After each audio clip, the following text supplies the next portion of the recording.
আপনাদের এমন এক রান্নার ম্যাজিক দেখাবো যার নাম শুনলেই যে কোনো বাঙালি প্লেট পরিষ্কার করে ভাত খেয়ে নেবে। কড়াইতে সর্ষের তেল গরম হয়ে গেছে, চলুন দেখে নিই আজ কি এমন স্পেশাল জিনিস তৈরি হচ্ছে। কড়াইতে সর্ষের তেল গরম করে আমি বেগুনগুলো ভেজে নিচ্ছি। বেগুনগুলো নুন হলুদ মাখানো ছিল। ভেজে নেওয়ার পরে সেই তেলে আমি কালো জিরে সোমবারা দিয়ে আলুগুলো দিয়ে আলুগুলো এক এক ভেজে নেবো, মানে আলুগুলো লাল লাল করে ভেজে নেবো। তার মধ্যে জিরে গুঁড়ো, ধনে গুঁড়ো, হলুদ গুঁড়ো, লঙ্কা গুঁড়ো দিয়ে জল দিয়ে কষিয়ে নেবো। ওর মধ্যে চেরা কাঁচা লঙ্কা দিয়ে দেবো।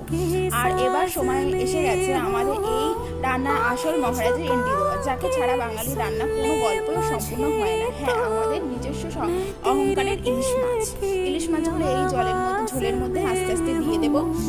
এবার আমার ভেজে রাখা বেগুনগুলো দিয়ে দেবো। বেগুনগুলো দিয়ে ফুটে আমার হচ্ছে ইলিশ বেগুন রেডি। আর বর্ষার দিনে এই ইলিশ বেগুনের স্বাদ তো আমরা বাঙালিরা জানি কেমন লাগে, মানে এক থালা ভাত এমনি উঠে যাবে।